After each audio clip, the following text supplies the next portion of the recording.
Welcome to Sales for Nerds. I'm your host and chief nerd, Ruben Swartz.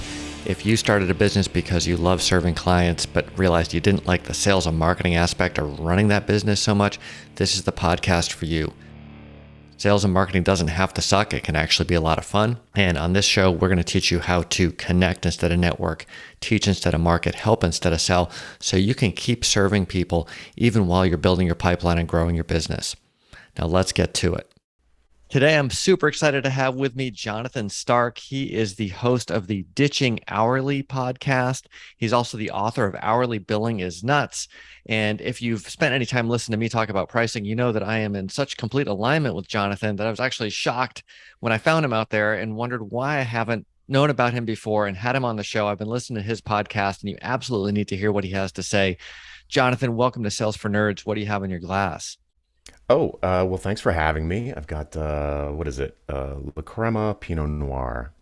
That sounds delicious. I've got a Gravino Pinot Noir. So Cheers. cheers to that. Now, you are a former software guy like I am. So how did you end up with this mission to rid the world of hourly billing? I literally had an epiphany. I was the VP of a small software firm. We had about 10, 15 employees at any given time, basically all developers and one office manager. And I was like, one day I just realized that our best guy was our least profitable guy, and our most junior guy was the most profitable guy. And you just follow that logic out, and it's like we should get a bunch of juniors that are slow and just have to do things two and three times. But I just couldn't square that with my direct experience of work. We had the junior guy was basically an intern, and our best guy was very sought after. He could have worked anywhere he wanted, but I was like, why? He got paid twice as much as the junior guy, and the junior guy's clients were just as happy. He had a great bedside manner, and ultimately, after weeks, embarrassing to say it, but weeks of thinking about how I could square this circle, no, our best guy's definitely our best guy. Like, we should definitely try and get more people like, and I say guys because they were all guys, um, but I was like, I don't know. I just couldn't figure it out. And then I was doing gymnastics, like, well, he trains the other people, so that's kind of unbillable, but it's valuable. But it was like, wait a second, then they get better and faster, and we make less money. So it took me weeks, and then when it hit me like a ton of bricks. I thought, oh, the problem is we're billing hourly. And if we were giving fixed bids for projects, our best developer would be way more profitable. And then I just couldn't unsee it. I was already sick of thinking about hours nonstop all week. That was all I did. I'd build systems to track hours better. I'd chase the developers to get their hours in. I'd be fighting with clients about invoices that we sent out and how come this took 2 hours this week and only took an hour last week. And I'd be meeting with new clients and trying to get an hours estimate together to send them a proposal. And then ultimately it would always go over, and then they'd start complaining. Of course, they should start complaining. And so all of a sudden, when it hit me that was a business model choice that we never explicitly made, I just had to do something about it. And I explained it to the owner, and I said, look, we need to do something else. And he's like, I get what you're saying in theory, but how would we actually do it? And at that time, I had never heard of value-based pricing. I had no idea. I knew we needed to do some kind of fixed prices for projects because we just did project work. That was all we did.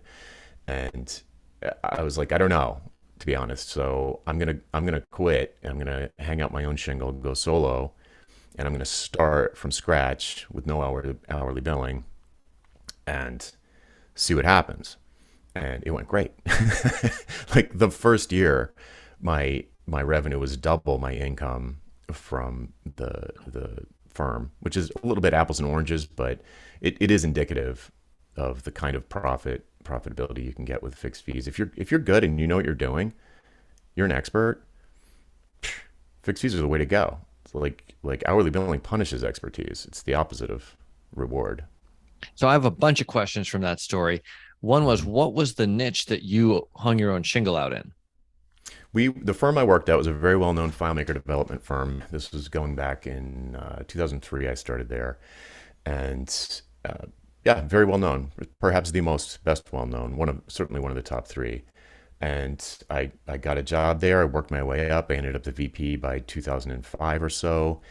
Um, and I had become very well known too because the boss there, the owner, Chris Moyer, was an extremely generous guy, and he was always inviting his employees to, try and get them gigs to write and speak and do all these things. So I had made a name for myself thanks to him, getting my name in. I was writing a monthly column for the physical FileMaker Developer magazine. It was an actual magazine back then.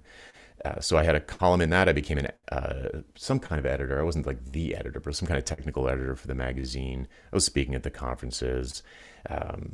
So I was pretty well known, and I had a bunch of clients that I worked with directly. Maybe I think it was two or three clients that pretty much only I worked with at the firm.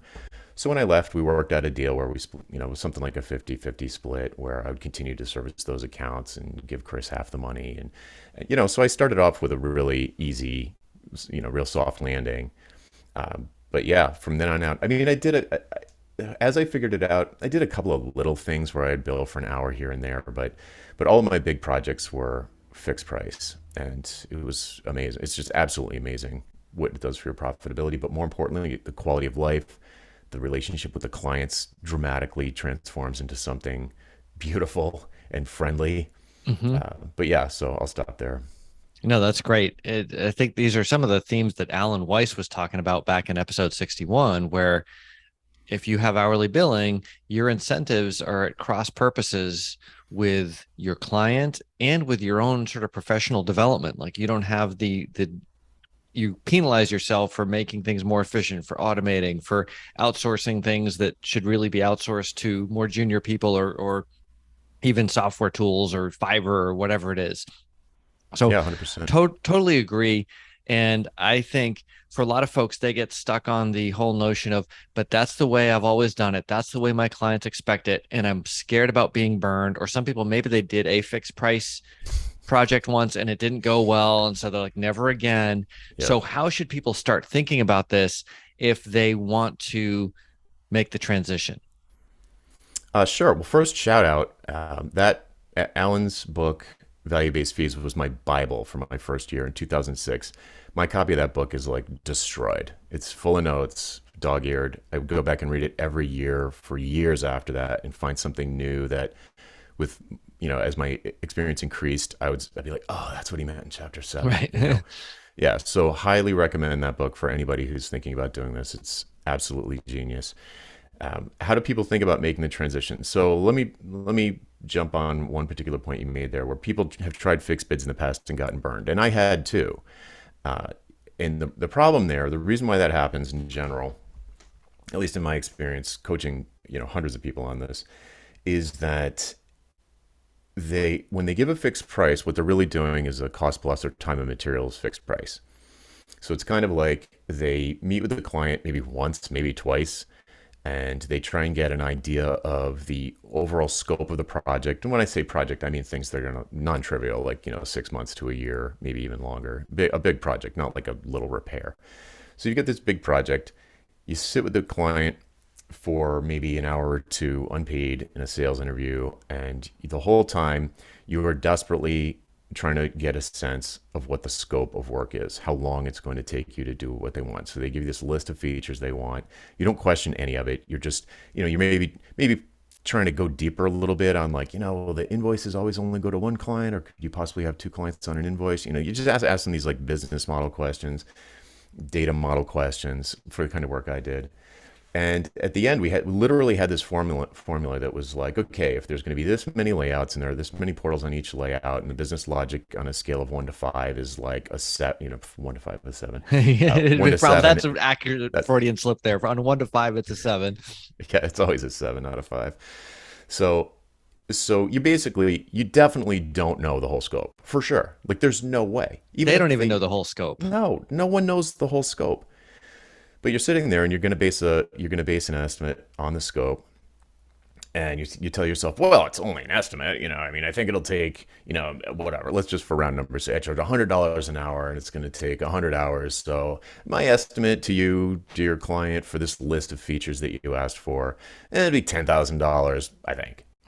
But they don't take it as an estimate. They're forced to make a purchase decision in that moment, and they have no choice but to treat it as a price.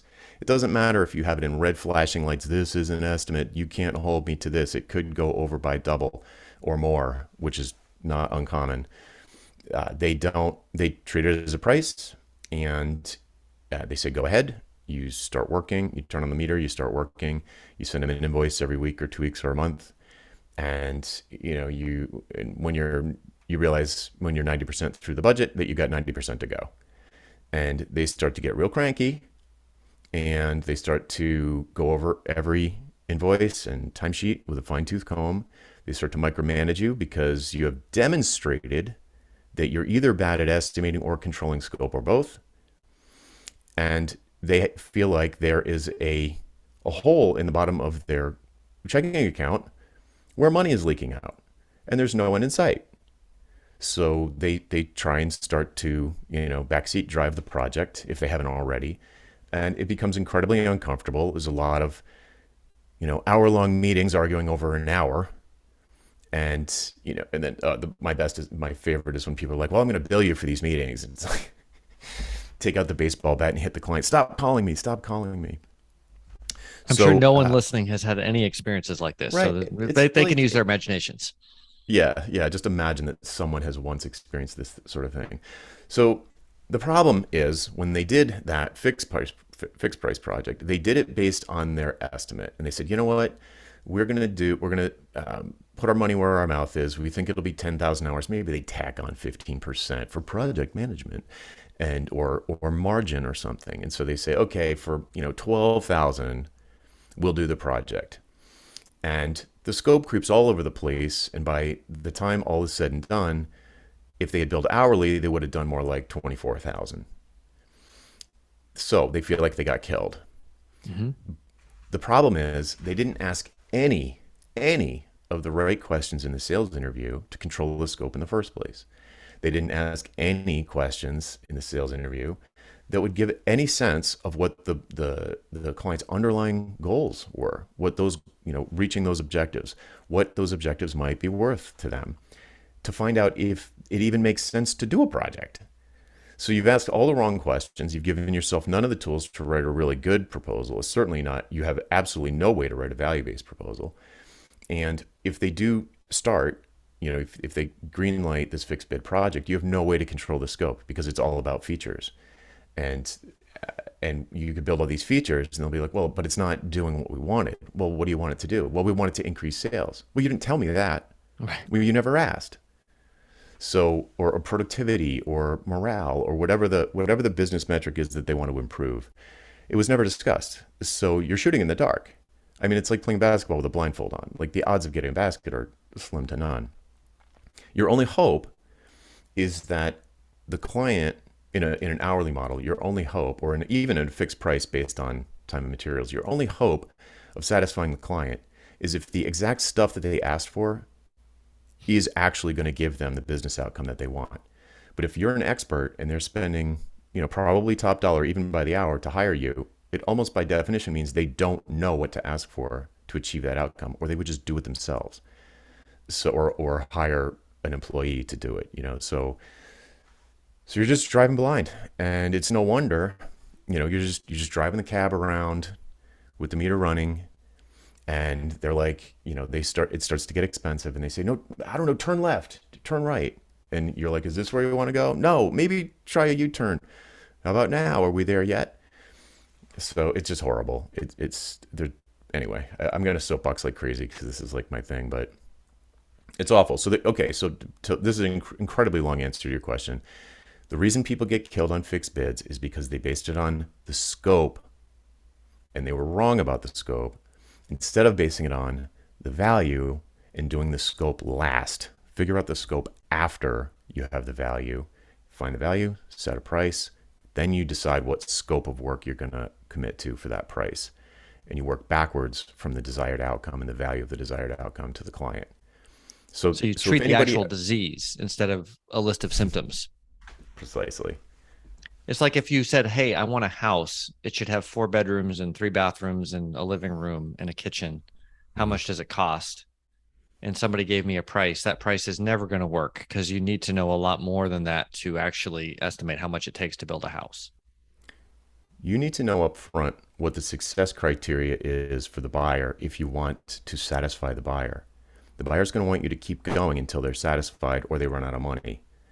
So you want to find out before you even decide to take on the work whether or not you are confident that you can satisfy the client. Some clients are unsatisfiable. It's true, Right. like it's possible. They could want, a Facebook clone built over a weekend for $1,000. That's And they want not a a billion satisfiable users by person. Monday. Right. It's not satisfiable. So you just like run screaming. But if someone came to you and said, "What's your hourly rate?" "Oh, it's $100 an hour." "Could you build me a Facebook clone?" "Sure." "How long do you think it'll take?" I could probably get the basic features done in a week." "Oh, so it would be like $4,000?" "Yeah, probably." "All right, get started." And now they've got sunk cost. A week later, you're not even close. It doesn't do anything they want. It's not creating the network effect they want. It's just disaster. It's a disaster. You can start working before you know. You can start working and billing them before you even know where you're driving the cab. It's Now, like them saying just drive. so I think hopefully people listening are nodding and saying, "Yep, I get it. I get it. I get it." And at the same time, we've sort of defined the situation where I think you raise a great point that you're the expert and you have to figure out what the real problem is and help them refine maybe what the problem is and the route to getting there. Hmm. So Sometimes that's an independent engagement of its own. that's exactly what I was asking, right? So that's the key, I think. Instead of doing a bunch of free consulting, the first engagement might be the investigation or the scoping session, right? Hmm. Yeah, in general, I refer to this as a roadmap, but it takes different names depending on what kind of job you do. So it could be a blueprint if you're an architect. It could be a blueprint and a series of other deliverables that are, that would go along with that, elevations and maybe 3D renderings and fly throughs and all these other things. But it's like when you sit down with a prospect and you do a sales interview with them, I let them brain dump for like 15, 20 minutes till they get everything off their chest that they think they know about the project, all of the self-diagnoses, you get them on the table. They take tons of notes. I say, "Thanks for that. This is super helpful. I've already got 5 pages of notes. Can we back up so I can understand the business context that this project will release into? Because I want it to be a success. So I want to know like how you're going to measure the success, whether or not this is a home run." And good clients will lean back and say, "Yeah, let's talk about that." And clients that are going to be a bad fit will just be like, "What do you need to know that for?" Right? So the good clients will lean back and say, "Sure." And then you go into what Alan Weiss would call trying to get conceptual agreement. I just call it the why conversation, where you ask those 3 questions like why this, why now, why me? And you use those as a framework to uncover the real success criteria. How are they going to know this was a home run? What would that home run be worth to this business? Like if we really hit a home run with this project, what would they sit back? "Oh, that'd be so great. I wouldn't have to work weekends anymore," or the team wouldn't have to work weekends anymore, or employee morale would just be, go through the roof, or our conversions on the mobile website would triple, and what would that do for revenue, right? So you get them thinking about, you get them, this thing is so obvious to them that they don't think to tell it to you, so you have to help them uncover it. And when you get to the end, you'll be able to place a value on that and come up with 3 prices and come up with scopes for each of those prices. But if you're talking to the real buyer, like the owner, and they can't answer enough of these questions for you to get there, that's when it's time for a roadmap engagement. And you'll have a ballparky feel for like the size and scope of a project if it's, by an order of magnitude. Like this is probably a $10,000 project or a $100,000 project, or it could be $1 million project, the implementation piece. So dear client, I'm asking you all these questions. You know you should know the answer to them, and you know you don't. We can't come up with these answers. What do you say? We do a preliminary engagement where I do whatever you need to do. It might be a diagnostic, it might be a design phase, it might be market research, focus groups, it could be a business model, it could be software architecture, it could be a million things. So you say, "Well, I do this thing, and it's about a tenth of what the build would cost." You know you're going to spend $1 million on this, or you know you're going to spend 100,000 on this for sure. The road mapping phase, or whatever you call it, it's $10,000, and what it's going to do is reduce the uncertainty in the project. So at the end, you're going to have a very clear vision and of the objective. You're going to have a step-by-step plan with, possibly milestones, a Gantt chart, some kind of plan, some kind of planning document that is totally portable. You can take this to someone cheaper than me and get them to build it. This is the roadmap. You could have someone else drive you from New York to LA, but here's the map. Here's the path you should take based on the kind of experience you want to have. Here's where you should stop for gas. Here's where you should stay over. This is the scenic route, the one that you wanted. And you could have anybody drive you. I don't have to drive you. If you want me to drive you, I'll give you a price for that, but it'll be the most expensive of anyone. You could go get someone else to drive you, but I'll give you the map, the itinerary, the chart of where to go. And you know that you need to do that when the buyer, you're talking to the real buyer, not a gatekeeper, and they can't answer the why questions. They can't tell you why they're doing it. They're still running on gut instinct. That's too scary, too much risk. I can't be sure I'm going to satisfy them. I don't want to take their money unless they're going to be satisfied at the end. Like, my product is not software, it's customer satisfaction. So if I don't believe I can produce customer satisfaction, I'm not going to start. It's not worth it. It's funny, you're saying these things, and my mind is going back to an incident a long time ago where somebody asked me to do something for them, and I suggested a road mapping session, and they balked at the price and said they didn't need that. They knew what they were doing. And I was working with the owner, right, who was a very sharp guy, very motivated. I really wanted to help. And I was like, okay.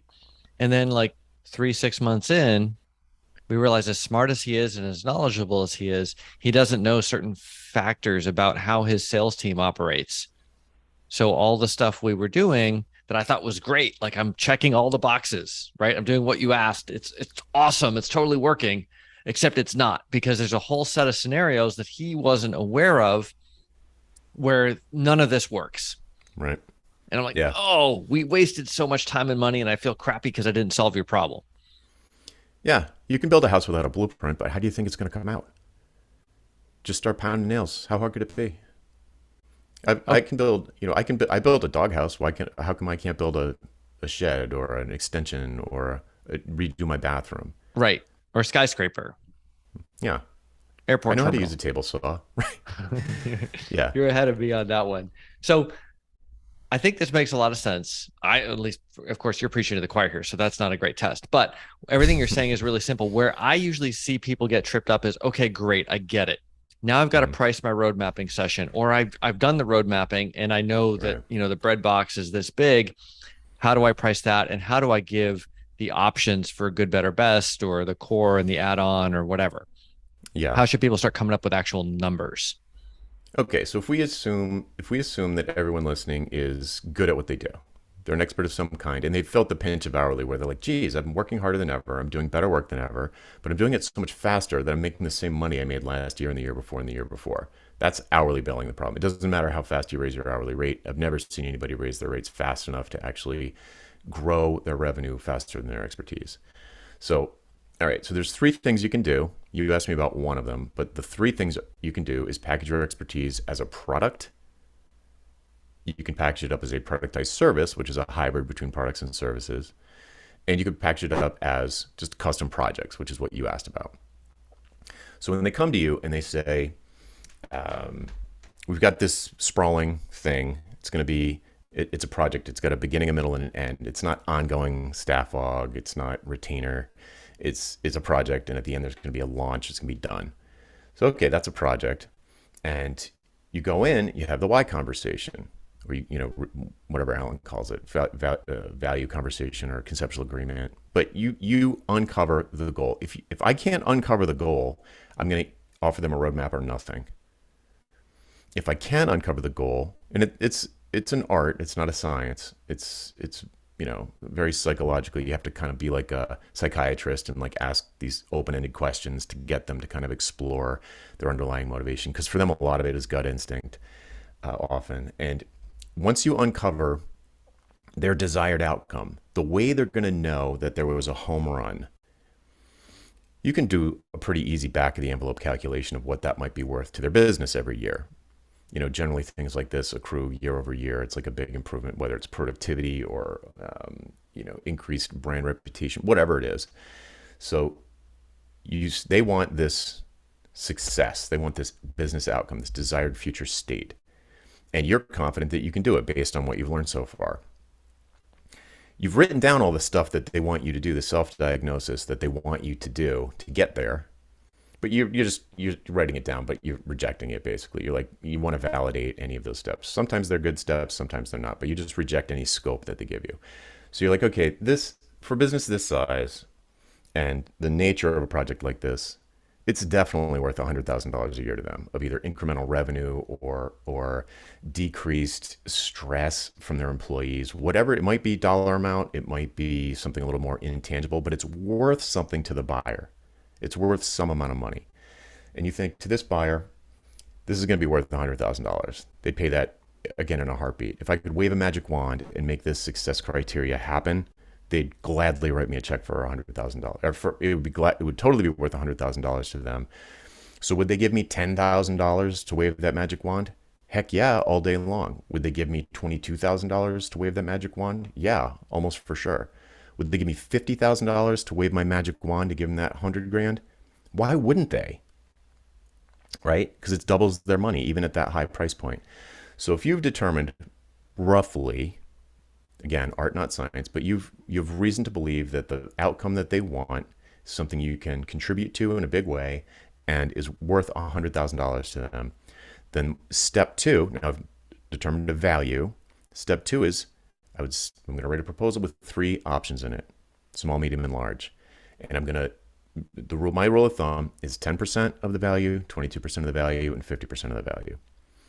And what this does is it gives you 3 budgets to work with so that if you're wrong about the $100,000, even if you're off by a lot, one of these prices is still going to make sense to them, right?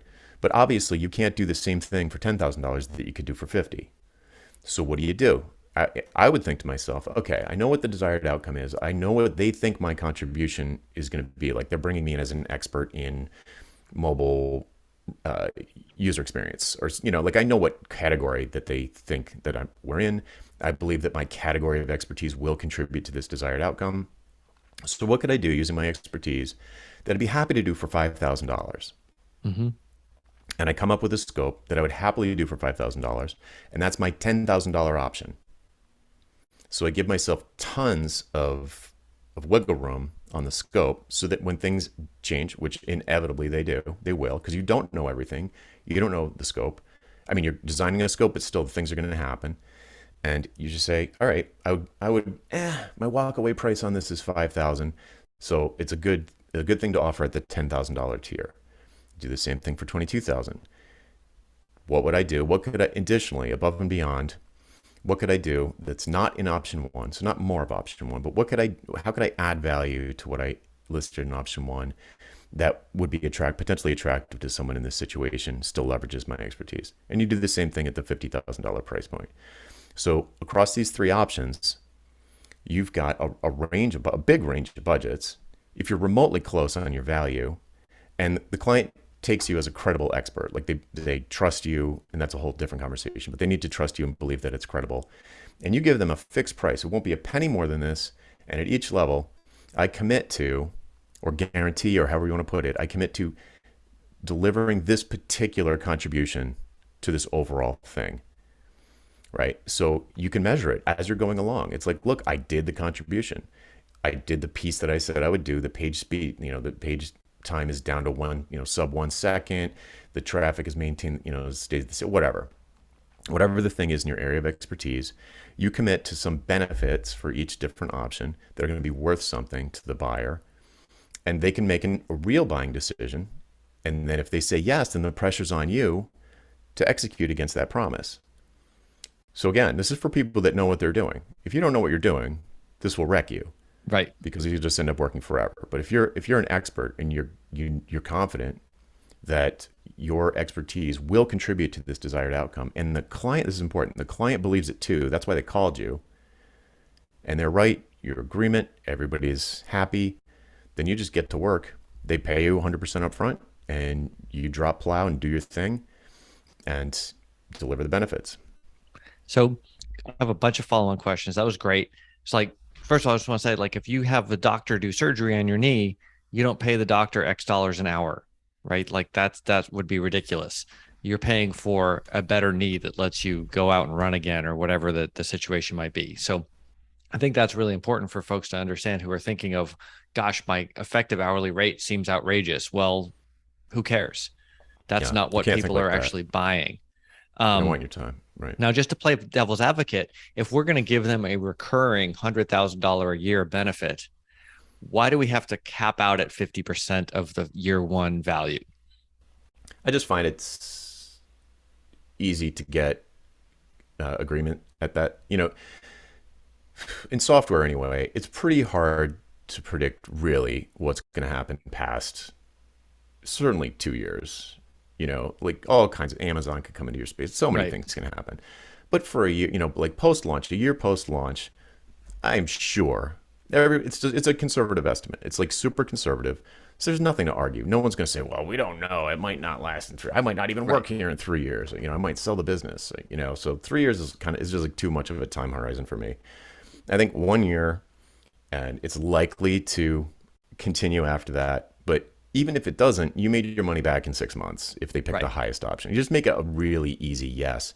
But hysterically, 50 grand is probably 10 times more than you would have estimated, maybe double what you would have estimated for an hourly rate. And you would ended up at 50 anyway and not solve their problem because you didn't Right. even find out what their problem was. And I guess you can always go back in year two, year three. You delivered the value. They're happy with you. You like working with them. You can do the next project. Yep. Yeah. And for a big project like this, it would usually be 2 or 3 years before they came back for something of that nature. Um, but honestly, there's another thing we could talk about. Advisory retainers, another thing I learned from Alan, that if you don't like the idea of just doing these projects where you got to wait 3 years for them to maybe come back, then we could talk about a whole different business model, different or at least a different product offering that would be more recurring revenue. But for a project, I think it's just really easy to get a yes if you just limited it to the first year, what it's worth in 1 year. And my close rate was insane when I was doing this. It was like 85% of people that I would write a proposal for were like, yes. And I was the most expensive person they were considering, if they were considering anyone else at all. It was, yeah, I would just get yeses all the time. It was the only time I didn't get a yes was when I was just completely out of the ballpark on the value, which was, as I got better at it, it didn't happen that often. So, a couple follow-on questions from that. You mentioned one getting 100% upfront. So let's talk about that. A lot of folks are nervous to ask for too much money upfront, or sometimes any money upfront. What are the keys to making sure that you get all of it upfront? And is that always reasonable, or sometimes? It's not always reasonable. I start there. It's a starting point for me because it gives something, because it's shocking and it gives you something to negotiate other than the price. So, but a surprising number of people would just say, yes, checks in the mail. When can you start? And like, wow, okay. So look, a lot, maybe 75, 80% of people just be like, yes, here. Let's get started. Again, this is because of trust, which is a separate thing that we haven't talked about. But my claim was credible. They believed that it was true, and I was the right person for the job. So they just write the check and get it over with. Other times they'll come back and say, well, what about 50-50? We just met you. Let's just. I'd say fine. They usually say 50 now and 50 when you're done. And I'd say we could talk about that, but then that gets us into a sign-off situation. So that you would need to give me sign off before I would send my last invoice. And once sign off happens, anything I need to do after the project is over is going to be cost you more money. And in my experience, these things are never done when you think they're done. It takes a while for the paint to dry, for the lake to freeze over. At some point, it's safe, but you're not sure exactly when it happened. So I say what I'd rather do is 2 payments is fine, but let's do the second payment on a date, and I'll just keep working until the goal is achieved, and we don't have to worry about when it is signing off too soon, because clients always sign off too soon.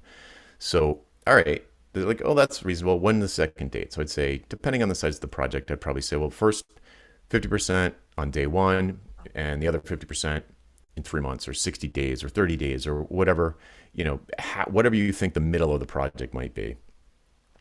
And if they, again, they're like, well, we're not really sure. And I'd say, look, I don't care when the second date is. Just pick a date that you think is reasonable when the project will be over, and that'll be the day. But then we can just forget about the money, and I'll just keep working until you guys are satisfied. And I've never had anybody go through that whole, for me personally, I've never had anybody go through all of that and still insist on sign off. It's never happened. Got it. So, Okay. yeah. Now you also mentioned sort of commitments or guarantees. Hmm. What are you able to commit to? Because obviously for the buyer, it's great to have some kind of guarantee or commitment. Hmm. When at the same time, a lot of what you're doing may depend on them delivering stuff to you as well. Right.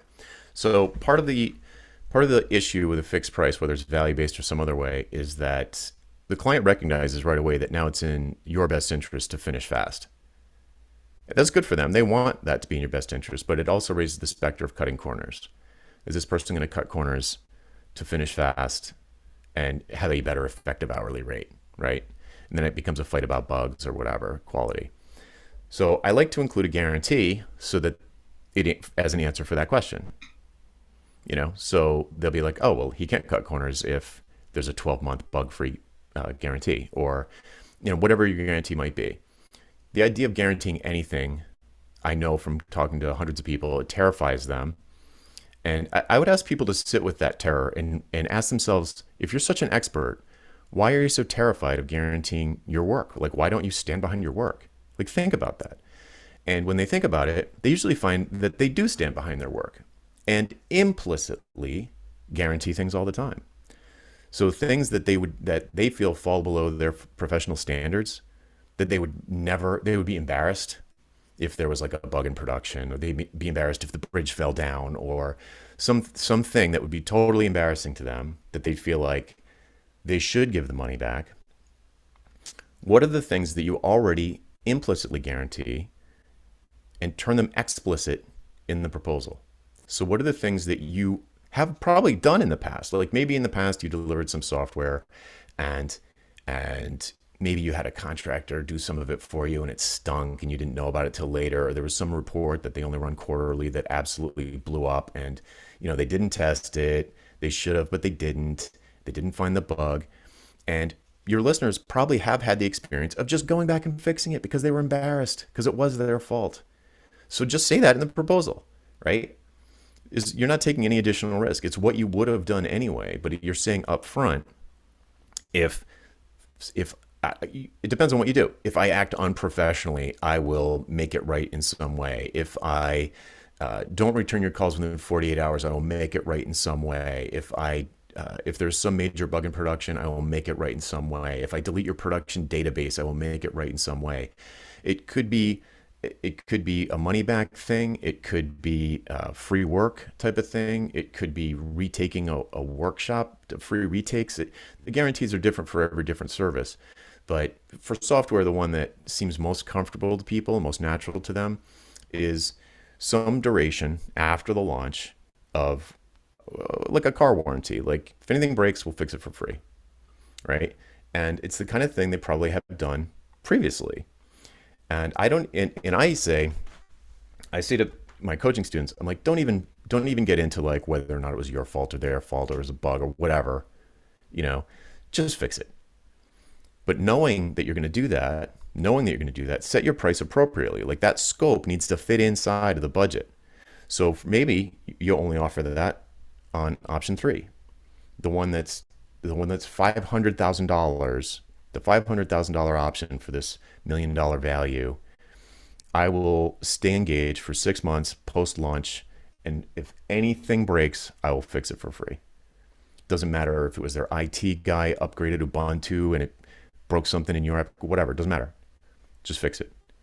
And and they don't want to be calling you they don't want things breaking, and they're not going to break things on purpose just to get more work out of you. They want things to run smoothly. They don't feel like bothering you with things like that. They're only going to call you if things are on fire. So thing catches on fire, you come in, you fix it. It takes you 2 seconds probably, or a couple of hours, whatever, because you know the code base. You did a good job. It was high quality code because you knew you were on the hook to fix it if it broke. So there's comments everywhere and all that. So, or documentation, you created videos to remind yourself how this complicated business logic worked. So you can create all of these tools to make one of these guarantees almost free money, you know, and it takes away, it answers the question, well, how do we know you're not going to cut corners? Well, because I'm on the hook for 12 months afterwards if anything breaks. It's like, And I think shoosh, that's a great okay. point because it also aligns you with doing your best work, right? Like really doing it right, documenting, making videos, whether it's for you and or for the client or the person who's going to take over your code or your project or whatever it is. And Hmm. sort of the gut rule I like to use when I'm pricing something is when they call me about something that may or may not be my fault, that is going to involve effort and consternation from me. Am I happy they called because I get to like really make sure they're successful, or am I irritated because Yeah. I feel right? And so it's up to me to price things appropriately so that when the phone rings, I'm like, hey, Jonathan, hey, I'm so glad you, oh, that's really interesting. Let's take care of that right away. And I feel Hmm. good because I'm like a professional, not Right. some contractor getting abused. And you have enough margin that you can be a professional. You can act like a professional because you're not scrambling for the next client. You're not booked 40 to 50 hours a week trying to get your billable hours in. You're like doing marketing, you're writing a book, you're doing other stuff that is working on your business to build your business. And then the phone rings and they're like, "Ah, oh, something broke." You're like, "No problem. I'm on it. Yeah, I care I'll about let you. you know." Right. Yeah, I'm like friends. Some of my best friends are past clients, right? They are under my care. It doesn't mean I'm going to do absolutely everything for them. It doesn't mean I'm not going to say no Right. to certain things especially if I think it'll jeopardize the project. And I tell them that up front. If you ask me to do something that doesn't contribute to the goal of this project, I'm going to say no. So if that's not okay, you just tell me now and we don't have to work together. But if you want me to protect you from the shiny object syndrome that you just told me you have, Right. I'm your guy. And But you be said something prepared. at the Yeah, go ahead. beginning that I think is really important. When you have this value-based relationship as opposed to the hourly relationship, it is so much better, right? It's like imagine you're going over the surgeon's hourly activities line by line, frustrated, instead of can you just make sure my knee is fixed? It's absurd. I love the doctor analogy, and I recommend to people all the time to act like a doctor in the sales interview. So like the client is basically running in and saying, "Doc, I need a triple bypass. Can you do a triple bypass?" Doctor doesn't say, "Sure, jump up on the table. I'll go get my scalpel." There's hold your horses, buddy. You might just need an antacid. You might just need to change your diet. It might be something completely different. You might be right. Maybe you do need it, right? But let's pump the brakes for a second. And that's when you find to use the knee example, you'd say the doctor would ask something like, "Well, how are you planning on using it? Are you a long distance runner? Are you a professional athlete? Are you just happy to be able to take your dog for a walk? Like how good does it need to be? How good did it used to be before this Mhm. happened? How good does it need to be?" And it might be that you're Usain Bolt and the doctor says, "Look, you should go to a specialist. Like I can do knees, but you're like a world-class sprinter. Maybe you should go to this other person who Usain Bolt probably already knows of anyway." But you know what I'm saying, right? It's not just like it's not. You want to know what their desired future state is. You want to know if you are confident. You want to be confident that you can satisfy them. So if someone said, "Oh, I'm 50 pounds overweight and I blew my knee out uh, getting out of the recliner, and I want you to fix my knee so I can run like Usain Bolt," I don't think so. You run like Usain Bolt out of the room. Yeah, exactly. I hope I'm saying his name right. But yeah, so anyway, that's the just I love the doctor analogy because doctors will never just tell you to jump up on the table and take your shirt off. They and just do a triple bypass on you. So take that approach. And doctors also never talk, the whole medical thing, the metaphor gets a little weird because of the way insurance works in the United Right. States. So it's a tough metaphor. But people, I think most people do have the experience of that diagnostic approach that doctors, they ask you these really open-ended questions. They'll ask the same question different ways. They're very slow and deliberate. And that's the way you want to be in one of these sales interviews. And that's how you get sort of inside and get empathetic with the customer, potential customer, and uncover what their desired future state is. I just want to be able to, play football with my kids. That's good enough. And I say, I am positive that this surgery, doctors will never give 100%, but they'll say, yeah, I'm confident that you will be able to do that based on what I've seen, based on what I've done in the past. I'm confident that I will be able to have you playing football with your kids. Yeah. And that playing football with the kids is the thing you price. Right. So I also want to revisit something you said at the very beginning, because I think it's really important. I just want to call attention to it just in case you missed it. Because I think there's a tendency amongst people when they do that interview, they either try to follow too much of a checklist, which doesn't let the prospect just unburden themselves and tell you what's really going on, or they just let them unburden themselves and don't apply any structure. So I really like what you said about you let them just get everything off their chest. And then you start with the more structured questions to make sure you have all the information you need for the diagnosis. So you kind of get the best of both worlds. I really like that. You have to let them brain dump. They will not engage with you until the brain dump is done, because they're very excited. Like, they're finally pulling the trigger. They finally decided to start interviewing experts to help them with this thing. It's probably a big deal for them. Again, we're talking about projects here, non-trivial projects. So this is probably a reasonably risky thing that they're in their minds that feels risky, and they're going to have researched it. They're going to have nerves. They're going to think they know more than they do. And they think they're helping you. Like, they think this is the best way to do it. They will not engage with these questions if they haven't puked out all of the information that they've, it shouldn't take more than, if it was taken, if we were like coming up on a half an hour and they were still going in circles, then I'd probably start to put an end to it. But they usually exhaust themselves after about 15, 20 minutes. That's a great tip. And here's a shameless self-promotion for me, right? Within the Mimran CRM, if you're doing a proposal, you can put those three options right in the same proposal and let the client pick the one they want. So I'm just going to throw that out there.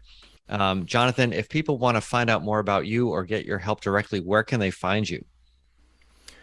Sure. So the best place to go if you're interested in value pricing specifically, which is just one of the things I teach to ditch hourly. My big thing is ditching hourly. Value pricing is one of the ways to do that. Go to valuepricingbootcamp.com, and that will redirect you to a page on my website that has a 6-day free email course that goes into these issues in more detail. And it comes straight from my personal email, so you can reply to any message, ask me a question, tell me you love it, tell me you hate it, whatever you like. And yeah, we'll just go from there.